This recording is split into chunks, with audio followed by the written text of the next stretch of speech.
Hamixeweta Vatsonga hi tlhela hi mi amukela eka Dilolostro Channel.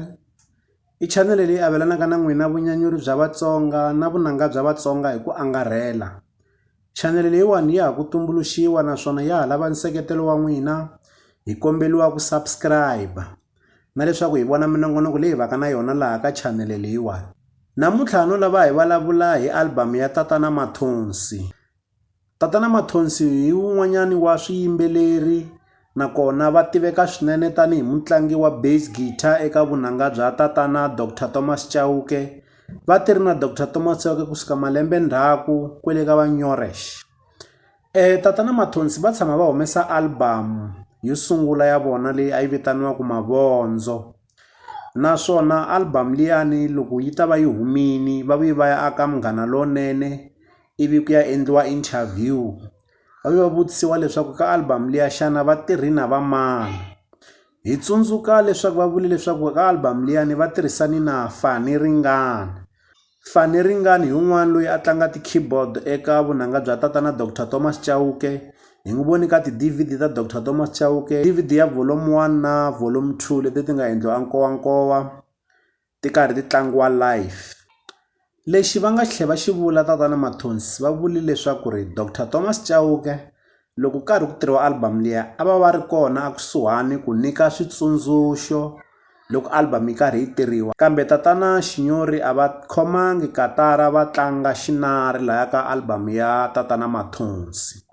Kambe lembe leriwani hina hi ri valandzeri a hi ri na ku tsakela kumbe hi langutele leswaku tatana Xinyori va nga va hoxi xandla aka album ya Tatana Mathonsi leyi hi nga yi langutela leswaku yi ta huma.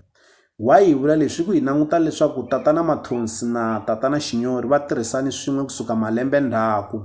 So a swi ta va swi ri kahle Dr. Thomas Chauke va hoxa xandla hikuva va chaya xinari eka album ya Tatana Mathonsi leswi hi ngo i lead guitar.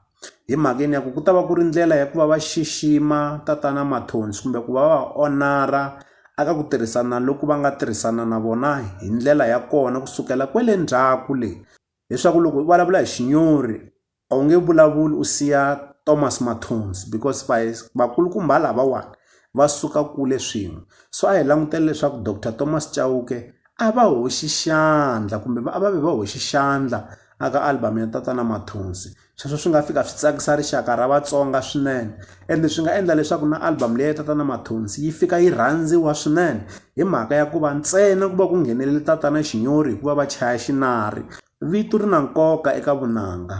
Loko album va ku yi tirhiwi aka studio xa munhu wo karhi hi ku mhaka ya ku munhu luya wa tiveka vekeza vanhu va yingisela va vheta va yi rhandza. Se no loko ka album ya Tatana Mathonsi swo tiveka leswaku xinari lexi nga ku chayiweni laha chayiwa hi tatana Thomas Chauke sweswo swi nga fika swi va na impact eka vanhu. Swi nga tlhela swi endla leswaku vanhu va rhandza vunanga lebyiyani na ku va va lava ku va byi yingisela vunanga lebyiyani.